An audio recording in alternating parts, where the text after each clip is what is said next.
नमस्कार मित्रों, मैं हूं नाइटन भानु और आपका इस चैनल पर स्वागत है। मित्रों, जो पहली बार आए हैं वो सब्सक्राइब करें, ठीक है, और जो बिना सब्सक्राइब किए आए हैं वो भी सब्सक्राइब करें। चलिए, और जो लोग बीपीएससी ट्री से ताल्लुक़ नहीं रखते हैं तो वो इस वाले पार्ट को स्किप करके सीधा क्वेश्चंस पे मूव कर सकते हैं। बाकी बीपीएससी ट्री वाले आ जाइए, आपके लिए 41 सवाल है और कट ऑफ आप स्क्रीन पर देख सकते हैं कि क्या कैसे कट ऑफ है अपने अपने कैटेगरी, अपने अपने जेंडर के हिसाब से। राइट, तो हम लोग पहले सवाल देखेंगे बिना टाइम वेस्ट किए और उसको आप लोग लगाइए और अपने मार्क्स बताइए क्या कैसे स्कोर कर रहे हैं। ठीक है, उम्मीद है मतलब क्वेश्चंस का लेवल ना इतना नहीं है, लेकिन फिर भी जो चीज़ें मैं देख रहा हूँ कि बहुत ज़्यादा स्कोर लोग नहीं कर पा रहे हैं। पहले वाले में तो बहुत ही कम था, दूसरे वाले में थोड़ा सा इंप्रूव हुआ था। काफ़ी लोग मतलब 10, 11, 15 के आसपास हैं। तो यार मतलब थोड़ा मेहनत कीजिए, मतलब इतने में नहीं होने वाला है, बहुत कंपटीशन है। अब तो सीट भी कम हो गया है। ठीक है, और एक बार इलेक्शन हो गया उसके बाद जिनका नहीं हुआ उनका नहीं मैंने अटक ही जाएगा। चलिए, तो हम लोग सवाल पे आते हैं।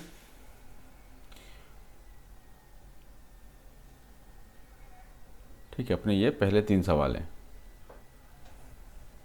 पॉज करके आप लोग अपना टेस्ट देते जाइए। नेक्स्ट 3,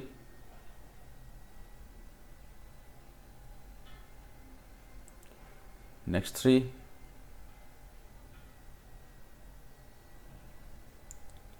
नेक्स्ट 3,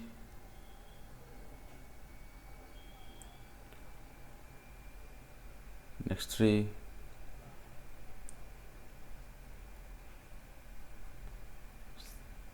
सोलह, 17 और 18,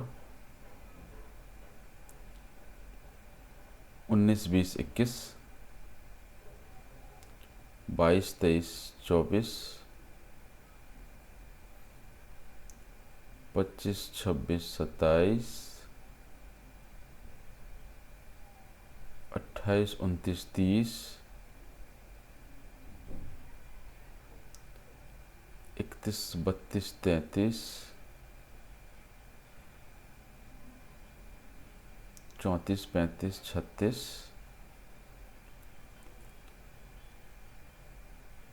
37, 38, 39 और लास्ट के 2 ये रहे। ठीक है, चलिए, उम्मीद है आप लोग का ख़त्म हो गया होगा, टेस्ट दे लिए होंगे। ठीक है, ईमानदारी से मार्क्स बताइएगा, पहले आप लोग सॉल्यूशन देख लीजिए। ठीक है, लास्ट क्लास में एक करेक्शन आया था। ठीक है, वो इंट का जो 16 बिट इंट वाला जो था, 16 बिट इंट का रेंज क्या होगा। ठीक है, रेंज तो कुछ माइनस से था 2, कुछ प्लस तक था। ठीक है, ये प्लस लिखा हुआ है, तो इसका क्या करेंगे ना हम लोग। माइनस में मैंने, आप वो नंबर्स देख लीजिएगा, वो 7 से 7 था। राइट, इसको क्या करना है अपने को, करेक्ट करके 8 से 7 करना है। ठीक है, समथिंग 8 था और समथिंग 7 था। तो आपको ऐसे कैसे याद रखेंगे इस चीज़ को कि 128 से -128 से प्लस 127 तक होता है ना। तो इसी तरह से आप याद रख सकते हैं। बाकी वो जो अनसाइंड इंटीजर वाला सवाल था वो सही है, क्योंकि उसमें जोड़ के 8, 7, 15 आ रहा था। ठीक है, बट वो वाला साइंड वाले पार्ट में कहीं कहीं पर मतलब पता नहीं कैसे, मतलब ऐसा रहता है, अटपटा सा रहता है, ये कहीं पर 7 दे रखा है, कहीं 8 दे रखा है। बट फिर मैंने फार्मूला के हिसाब से देखा तो 8 से 7 तक जाएगा। चुप तो नहीं गया, नहीं, एग्जैक्ट नंबर ही देख लेते हैं ना। 32768, 32768, ठीक है, 32767। ठीक, ये करेक्ट कर लीजिएगा। क्वेश्चन नंबर 21 था। ठीक है, ये माइनस है और ये प्लस। चलिए, आ जाते हैं अपने सवाल पे। तो पहला सवाल ये रहा आपकी स्क्रीन पर 1000 रुपये के लिए। ठीक है, पहला सवाल, the repetition of set of statements depending upon a condition test is known as. ठीक है, तो कंडीशन टेस्ट के साथ क्या होता है, अपना आइट्रेशन हो जाता है। ठीक है,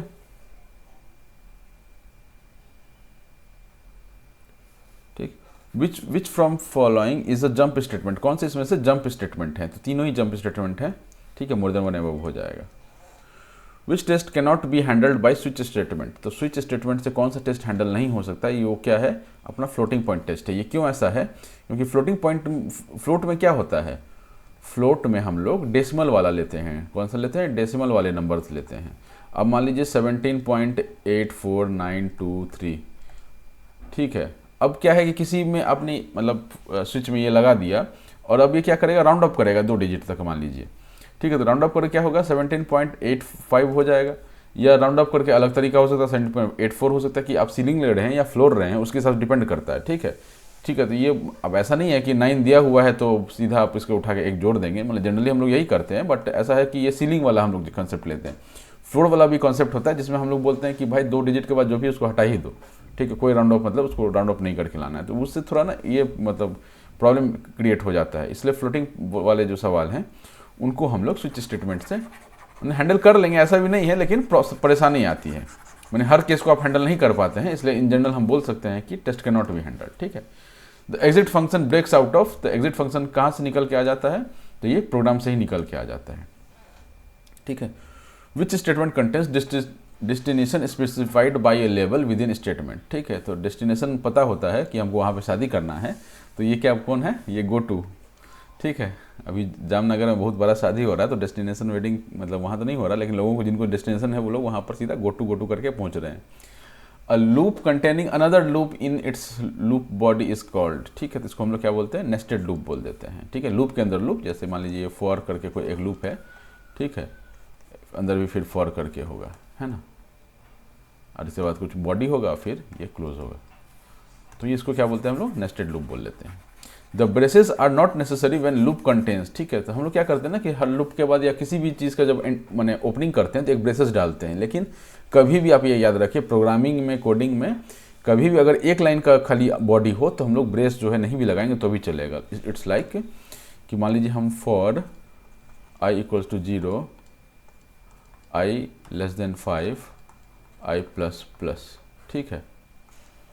अब हम अंदर मान लीजिए ये लिखते हैं, एक ही लाइन का स्टेटमेंट होता है गुना, कि j equals to j plus i, ठीक है, अंदर का स्टेटमेंट हमने लिखा हुआ है, ठीक है, और ये ऐसा है। तो इस केस में क्या है कि हम लोग ब्रेस नहीं भी लगाएंगे, सीधा एक स्टेटमेंट रहेगा तो चल जाएगा ये काम। लेकिन जब 2 स्टेटमेंट आ जाएंगे तो फिर आपको ब्रेस लगाने ही पड़ेंगे, क्योंकि पहला स्टेटमेंट मान के चलते हैं कि इसी लाइन मतलब इसी जो ऊपर वाला है उससे रिलेटेड है, फॉर का जो लूप है उससे रिलेटेड है, राइट। तो इस केस में क्या हो जाएगा अपना सिंगल स्टेटमेंट, नेसेसरी नहीं है, लगा देंगे तो कोई दिक्कत नहीं है, नेसेसरी नहीं है। Which operation can be used as an alternative to the if statement, तो इफ के बदले हम लोग क्या यूज़ कर सकते हैं, तो हम लोग टर्नरी ऑपरेटर यूज़ कर सकते हैं, ठीक है। कल इसके बारे में मतलब लास्ट वीडियो में हमने इसके बारे में देखा हुआ है। In a loop keyword is used to skip the body of the current iteration, ठीक है। तो करंट आइटरेशन मतलब हम चाहते हैं कि लूप चलता रहे, लेकिन ये वाला जो लूप है ना, मतलब ये वाला जो आइटरेशन है ये वाला स्किप मार जाए, तो उसके लिए हम लोग क्या कीवर्ड यूज़ करते हैं, that is continue. Which keyword can be used for coming out of recursion, ठीक है। तो रिकर्शन जो है उससे बाहर निकलने के लिए क्या लगाते हैं हम लोग, रिटर्न लगाते हैं। रिकर्शन क्या होता है, फंक्शन में के अंदर से फंक्शन को कॉल जाता रहता है, अपने आप को ही कॉल करता रहता है बार बार, दैट इज कॉल्ड रिकर्शन, ठीक है। रिटर्न एक बार मिल जाएगा उसको तो वो क्या हो जाएगा, निकल जाएगा, रिकर्शन से बाहर निकल आएगा। How many choices are possible when using a single if else statement, तो सिंगल इफ एल्स जब यूज़ करते हैं हम लोग तो हमारे पास 2 ही चॉइस पॉसिबल होते हैं, इफ एल्स ELSE, ठीक है। इफ एल्स इफ अगर होता तब तो और भी हो सकते थे, लेकिन इफ एल्स में क्या होता है कि सिर्फ 2 ही चॉइस होते हैं हमारे पास। If an if else statement 1 and statement 2 both are executed at the same time, in an if else statement 1 and statement 2 both are executed at the same time, ठीक है। ये ट्रू और फॉल्स पूछा है, ऐसा कुछ ट्रू और false पूछा है बेसिकली, एक स्टेटमेंट दिया हुआ है, इसके बारे में आपको बताना है। तो ये क्या हो जाएगा कि जब इफ एल्स स्टेटमेंट होता है ना, तो इस केस में दोनों स्टेटमेंट कभी एग्जीक्यूट नहीं होते हैं, एक ही स्टेटमेंट एग्जीक्यूट होगा। वो कंडीशन चेक करेगा, इफ ये कंडीशन चेक करेगा, कुछ इसके बाद नीचे में कुछ ये बॉडी होगा इसका, ठीक है, एल्स इसका कुछ बॉडी होगा, ठीक है। अब चाहे इसको एग्जीक्यूट करेगा या फिर इसको एग्जीक्यूट करेगा, दोनों को नहीं करेगा। ये जो सेकंड स्टेटमेंट है एग्जीक्यूटेड विद कंडीशन, तो एग्जीक्यूटेड कंडीशन करने का ये मतलब है कि दोनों स्टेटमेंट कंडीशन के साथ एग्जीक्यूट कर लेता है, नहीं ऐसा नहीं है, एक बार में वो हमेशा ही एक को करेगा, ठीक है। तो इसका आंसर फॉल्स हो जाएगा, ये नो हो जाएगा। चलिए, at least how many time do while loop execute, ठीक है। तो डू वाइल लूप जो है वो हमेशा एक बार तो एग्जीक्यूट करेगी ही, 4 3 2 नहीं, इसमें नहीं है तो इसका none of the above answer हो जाएगा। होता क्या है कि डू, ठीक है, ब्रैकेट खोला, आपने कुछ यहाँ बॉडी बनाया और नीचे क्या किया, ब्रैकेट बंद करके while, while I is less than 10। ठीक है, आई इज लेस देन 10। मान लीजिए अब डू के पहुंचने से पहले आई इक्वल्स टू 11 हमने डाल दिया है ना, आई इक्वल्स टू 11 हमने बोल दिया, ये 1 1 है, थोड़ा ठीक से लिख लेते हैं, आई इक्वल्स टू 11। ठीक है, ये क्या करेगा, डू के पास यहाँ तो कोई कंडीशन चेक नहीं हुआ, इस पॉइंट पे कोई कंडीशन चेक नहीं हो रहा है, तो ये एक बार बॉडी को एग्जीक्यूट कर देगा। जब वो बाहर आएगा तब उसको पता चलेगा कि जो वाइल स्टेटमेंट है वो ये फॉल्स हो जाता है, तो अगली बार नहीं जाएगा, लेकिन एक बार तो जाना ही पड़ेगा क्योंकि घुसने से पहले कोई कंडीशन चेक नहीं हो रहा है। वही अगर कोई और लूप होता, वाइल लूप होता, मान लीजिए कि आई इक्वल्स टू 11 था, ठीक है, और वाइल आई लेस देन 10। ठीक है, अब इसमें कंडीशन पहले आ गया, तो इस कंडीशन जैसे ही चेक किया उसको पता चल गया कि ये जो है फॉल्स है, तो इसमें ये इस बॉडी में ये घुसेगा ही नहीं। ठीक है, तो डू वाइल में क्या होता है कि एटलीस्ट एक बार तो एग्जीक्यूट हो जाता है क्योंकि घुसने से पहले कंडीशन हम लोग चेक नहीं करते हैं। ठीक है, अब कोई घुस गया बंदूक लेके किसी रेस्टोरेंट में और सिक्योरिटी बाद में आएगा तो क्या ही कर सकते हैं, है ना। तो यही डू वाइल लूप में होता है। If a loop does not contain any statement in its loop body it is said to be. ठीक है, कोई स्टेटमेंट नहीं है लूप के अंदर में, तो क्या हो जाएगा, ये हो जाएगा आपका एम्प्टी लूप हो जाएगा। ठीक है, एम्प्टी लूप हो जाएगा। इजी सवाल था। The go to statement causes control to go to, अब ये ऑलरेडी रिपीट हो रहा है सवाल, ठीक है, अलग फॉर्म में, जिसका आंसर सी हो जाएगा। लेवल पर जाता है, जब भी गो टू का जो लेवल होता है वो आपको प्रेजेंट होना चाहिए तभी हो जाएगा, नहीं तो फिर आपको एरर मारेगा। Break statement is used in. ठीक है, ब्रेक स्टेटमेंट कहाँ पर हम लोग यूज़ करते हैं, तो हम लोग स्विच वाला देखे थे, स्विच में हम लोग ब्रेक स्टेटमेंट यूज़ करते हैं। An array of an array. ठीक है, एरे ऑफ एन एरे क्या बोलते हैं हम लोग मल्टी डायमेंशनल एरे होते हैं। ठीक है, 2 डायमेंशनल 3 डायमेंशनल ऐसा हो सकता है array. Elements of an array are numbered from 0 1 2। This numbers को क्या बोलते हैं, ठीक है, नंबरिंग बोल रहा है ये, बेसिकली उसका एलिमेंट को नहीं दर्शाने की कोशिश कर रहा है, नंबरिंग बोल रहा है। तो नंबरिंग को हम लोग सब्सक्रिप्ट बोल लेते हैं, इंडेक्स वाले दोनों ही बोल लेते हैं, इसलिए इसका मोर जमाने में हो जाएगा। Arrays that require 2 subscripts to identify a particular element are called। ठीक है, तो इसको हम लोग क्या बोलते हैं, डबल सब्सक्रिप्टेड एरे। ये मान लीजिए इंट ARR, ठीक है, 5 5। अब ये क्या है, 2 डायमेंशनल एरे है। ठीक है, ये क्या है, 2 डायमेंशनल एरे है। अब इसमें कोई सा भी एरे आपको पहचानना है तो आप क्या करेंगे, मान लीजिए हमको 3rd और 4th पोजीशन पर ये एरे को, मैंने एलिमेंट को प्रिंट करना है, मान लीजिए, तो हम क्या करेंगे 3। अभी मैं 0 वाला कॉन्सेप्ट नहीं लगा रहा हूँ यहाँ पर, मैंने 3rd पोजीशन पर चाहिए, मतलब 0 प्लस ये 3 हो जाएगा, ये 2 हो जाएगा। ठीक है, लिख ही लेते हैं काय हो, मतलब ठीक है, ये 2 और 4 वाला पोजीशन जो है उसको क्या लेंगे हम लोग, 3rd पोजीशन है वो। ठीक है, ये हो जाएगा, मान लीजिए प्रिंट एलन। ठीक है, प्रिंट एलन लगा करके हमने ये डाल दिया। प्रिंट एलन जावा में यूज़ होता है, क्योंकि मैं जावा में कोडिंग करता था तो मेरे को ज़्यादा कंफर्टेबल लगता है, राइट। तो ये क्या है, 2 और मतलब 3rd और 4th जो होगा, यानी कि एक स्क्वायर बना रहा होगा। ये क्या है कि 2 डायमेंशनल एरे कहने का क्या मतलब है कि 5 by 5 का एक स्क्वायर बना रहा होगा। ये होगा ऐसा 2 3 4 5, है ना, 3 2 5, और ये 2 3, कितना हो गया, 4 हो गया, 5, अब ये 5 हो गया, 5 by 5 हो गया। ठीक है, तो इसका क्या हो जाएगा, इसका 0 0 हो जाएगा, है ना, इसका 0 1 हो जाएगा, 0 2 हो जाएगा, 0 3 हो जाएगा, इसका 0 0 इधर है तो इसका 1 0 1 2 0 3 0 4 0। ये पोजीशन बता रहा हूँ, ये 40 30 नहीं लिखा हुआ है, 3 0 4 0 ऐसा लिखा हुआ है। तो ऐसे ही वो क्या बताना था, 3rd और 4th वाला बताना था, यानी कि रो में 3rd जाएंगे, एक्चुअली नंबरिंग मैंने उल्टा कर दिया शायद। ठीक है, मान लीजिए ऐसा कुछ था, 3rd और 4th इसकी इसी नंबरिंग हिसाब से देख लेते हैं कि 3rd जो है अपना कौन सा है, 3 2 5 था ना, 1 2 3 0.3 यहाँ आएगा, ये 0.4 आएगा, 4th एलिमेंट अपना कुछ होगा। तो मान लेते हैं इसमें 3rd रो 1 2 3, 3rd रो और 4th एलिमेंट ये वाला का अपने को प्रिंट करना था, इसका हमने सीधा उठा के ये डाल दिया है। ठीक है, चलिए, डबल स्क्रिप्टेड एरे इसको बोलते हैं क्योंकि 2 स्क्रिप्ट हमने यूज़ किया है इसको प्रिंट करने के लिए। ठीक है, चलिए आ जाइए। Assuming int of 4 bytes. ठीक, what is the size of the int array is called, size of array ARR 15, ठीक है। इसका साइज़ क्या होगा, तो चूँकि 15 एलिमेंट का ये स्पेस जो है वो रिजर्व करेगा, तो और एक एलिमेंट जो है 4 बाइट का है, चूँकि इंट है, तो ये क्या हो जाएगा, 60 हो जाएगा इसका answer. When does array index out of bound exception occur, ठीक है। ये कब होता है आउट ऑफ बाउंड, ये कंपाइल टाइम पे होता है, सॉरी रन टाइम पर होता है। कंपाइल टाइम पर उसको सिंटैक्स एरर नहीं मिलेगा, उसको कंपाइल पास कर देगा, लेकिन जब रन टाइम में उसको जब वैल्यू एग्जीक्यूट करने के लिए जाएगा तब पता चलेगा कि भाई हम तो खाई में कूद चुके हैं, ठीक है। तो आउट ऑफ बाउंड एक्सेप्शन हो जाता है। Array that is declared static are initialized when, ठीक है। Array that is declared static, static array कब इनिशियलाइज किया जाता है, तो जब program is loaded into the memory, program को जब मेमोरी में लोड कर रहे होते हैं तभी हमको स्टैटिक एरे को इनिशियलाइज किया जाता है। अगर नहीं करेंगे तो फिर वो 70 का एरर मारेगा। How many kinds of elements an array can have, ठीक है। तो कितने टाइप का एलिमेंट एक एरे में हो सकता है, ये पूछना चाह रहा है। तो इसका आंसर क्या हो जाएगा, ठीक है, सारे जो हैं वो सेम टाइप के होना चाहिए, माने एक एरे में एक ही टाइप का एलिमेंट होगा, ठीक है। अब 2 डायमेंशनल हो 3 डायमेंशनल हो उससे मतलब नहीं है, क्योंकि जब आप डिक्लेयर करेंगे तो आप इंट ARR कुछ करके डिक्लेयर करेंगे, ठीक है। अब मान लीजिए 2 डायमेंशन 3 डायमेंशन कितना भी डायमेंशन ले जाए, लेकिन आप एक ही डेटा टाइप यूज़ करेंगे, मतलब एक ही टाइप के सारे एलिमेंट होंगे, चाहे वो कितना भी डायमेंशन का हो, ठीक है। All of them should have same type of data, ठीक है। तो इसका सी आंसर हो जाता है। Referring element outside array bound, अभी एरे बाउंड का ये आया था ना कि रन टाइम में हमको एरर मारता है। अब ये पूछ रहा है कि अगर किसी आउट ऑफ बाउंड एरे, जो मतलब कोई ऐसा एलिमेंट उसको एक्सेस करना चाह रहा है, तो कौन सा एरर मारेगा यहाँ पर, ठीक है। तो यहाँ पर क्या मारेगा हमको, एग्जीक्यूशन टाइम एरर और लॉजिकल एरर दोनों ही मारेगा यहाँ पर, ठीक। Finding an object in an array starting from the beginning and inspecting each element one after other, ठीक है, until the object is found, क्या बोलते हैं इसको हम लोग, लीनियर सर्च बोल लेते हैं।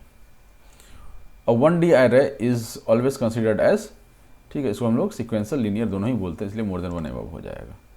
अ function can not be defined inside another function, ठीक है। Which C library file declares functions for processing strings, तो स्ट्रिंग्स के लिए कौन सा लाइब्रेरी फाइल यूज करते हैं हम लोग, स्ट्रिंग, ये सी बोला हो जाएगा। Not initialising a reference variable will cause, ठीक है। तो इनिशियलाइजिंग और रेफरेंस वेरिएबल को इनिशियलाइज करना पड़ता है, नहीं अगर आप करेंगे तो ये क्या मारेगा आपको, सिंटैक्स एरर मारेगा। सिंटैक्स एरर मतलब कंपाइल टाइम में ही आपको मार देगा। तो अगर ऑप्शन में कंपाइल टाइम होता तो मोर देन वन एबव हो जाता। When is the syntax int and x use, ठीक है। तो हम लोग क्या कब यूज करते हैं ये वाला सिंटैक्स, जब हम लोग past x is passed by reference जब पास करते हैं ना, तब हम लोग एंड वाला चीज़ यूज़ करते हैं, और पॉइंटर जब पास करते हैं तो हम लोग स्टार वाला चीज़ यूज़ करते हैं, ठीक है। Standard C library file stdlib.h is used for, ठीक है। ये किस चीज़ के लिए यूज़ करते हैं, स्टैंडर्ड लाइब्रेरी है मतलब, तो ये यूटिलिटी फंक्शंस के लिए यूज़ कर लेते हैं, ठीक है, डिक्लेयरिंग के लिए। आइट्रेशन यूज्ड और repetition structure whereas recursion uses, ठीक है। तो ये अच्छा सवाल था, मतलब एज इन अपने को क्या पता तो होता है ये रिकर्सन क्या है, आइट्रेशन क्या है, बट जब इस तरह का सवाल आ जाता है ना तो थोड़ा सा अपने कन्फ्यूज हो जाते हैं कि भाई ये तो सीधा नाम बेस्ड सवाल है, नेम बेस्ड सवाल है ना, तो क्या होगा इसका। तो iteration used a repetition structure, iteration में क्या होता है, रेपिटेशन स्ट्रक्चर होता है। तो एक सवाल ये हो गया, और रिकर्सन में क्या होता है, सिलेक्शन स्ट्रक्चर होता है, ठीक है। Function is invoked by a function call, बहुत ईजी सवाल था, जो लोग गलत किए हैं प्लीज़ पढ़िए। Which C++ functions is used for finding absolute values, ठीक है। तो एब्सोल्यूट वैल्यूज के लिए कौन सा फंक्शन यूज़ करते हैं, ऑब्वियसली ये, तो ये क्या लाइब्रेरी फाइल्स में होते हैं, ठीक है। किस में होते हैं, लाइब्रेरी में होते हैं।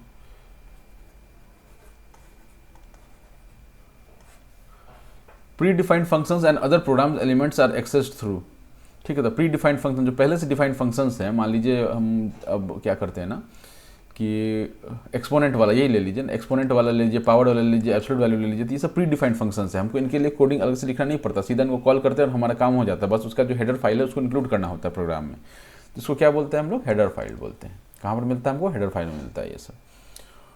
Wide function is also called, ठीक है। अगेन ये क्वेश्चन ऐसा है कि हमको पता तो है वाइड फंक्शन क्या होता है, लेकिन जब ये सवाल आ जाता है तो हम सवाल ये गलत कर सकते हैं, ठीक है। वाइड फंक्शन को क्या बोलते हैं, सब रूटीन बोलते हैं एंड प्रोसीजर बोलते हैं, ठीक है। ये सब पुराने टाइम के जो तरीके थे ना, उनका ये मतलब नया वर्जन है वाइड फंक्शन, ठीक है ना। तो इसलिए सब रूटीन और प्रोसीजर दोनों ही उसको इंटरचेंजेबली बोल लेते हैं, इसलिए मोर देन वन एबव हो जाएगा। एसरैंड फंक्शन इज यूज्ड फॉर, ठीक है। तो ये इसको मतलब सही से पढ़िएगा, रैंड लिखा हुआ है ना। तो इनिशियलाइजिंग रैंडम है, तो रैंड से क्या हो जाएगा, ये रैंडम आएगा, ठीक है, तो इनिशियलाइजिंग रैंडम नंबर जनरेटर्स, ठीक, तो ये बी आंसर हो जाता है इसका। Like swipe function, if you want to change the value of the actual parameters we must call parameters by reference, ठीक है। Which of the following is not a maths function, maths function कौन सा नहीं है, तो इसमें time function जो है वो मैथ फंक्शन नहीं है, ठीक है। Default return type for every function क्या होता है, डिफॉल्ट रिटर्न टाइप ये होता है अपना इंट होता है। How many storage class specifiers are offered by C plus plus, ठीक है, तो ये 5 तरीके के होते हैं। पॉज कीजिए और जिनको जिनको पता है वो 5 नाम बता दीजिए, ठीक है, नहीं पता है तो मैं अभी बताने वाला हूँ, ठीक है।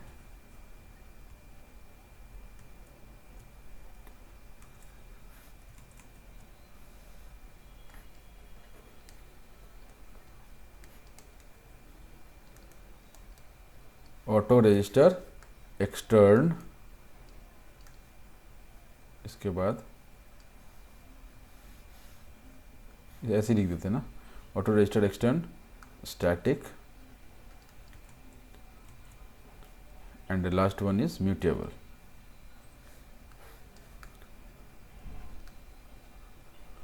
ठीक है। ये सी प्लस प्लस में है, सी प्लस प्लस 11 इसका अलग वर्जन था सी प्लस प्लस का, मतलब डाउन द लाइन नया जनरेशन था सी प्लस प्लस का, ठीक है। इसका क्या एक और उसमें ऐड हो जाता था, वो था थ्रेड लोकल स्टोरेज क्लास, ठीक है। क्या यूज होता था, अगर C11 में पूछेगा तो हमारे को 6 आंसर बताने हैं, ठीक है, और ये 5 तो होंगे ही होंगे, एक थ्रेड लोकल हो जाता था, थ्रेड लोकल। लेकिन ये क्या पूछा है, सी प्लस प्लस में पूछा है, तो यहाँ पर 5 ही होंगे, auto register extern static and mutable, ये स्टोरेज स्पेसिफायर्स हैं, ठीक है। तो अपना ये 5 है। जिनको पता था आपकी तैयारी बहुत अच्छी है, जिनको नहीं पता था वो लोग और मेहनत कीजिए। चलिए, इसी के साथ हमारा आज का ये टेस्ट खत्म होता है, थोड़ा लंबा चला गया, ठीक है, लेकिन ठीक है, आप लोग बने रहिए, प्रैक्टिस की करते रहिए। मैं भी अपने हिसाब से जो करना चाह कर रहा हूँ, कुछ टॉपिक्स आए हैं मेरे पास तो मैं उन पर भी वीडियो बना रहा हूँ, राइट, तो वो जैसे ही आ जाएंगे तो मैं अपलोड डाल दूंगा उसको, ठीक है। तो तब तक के लिए all the best, Tata, thank you.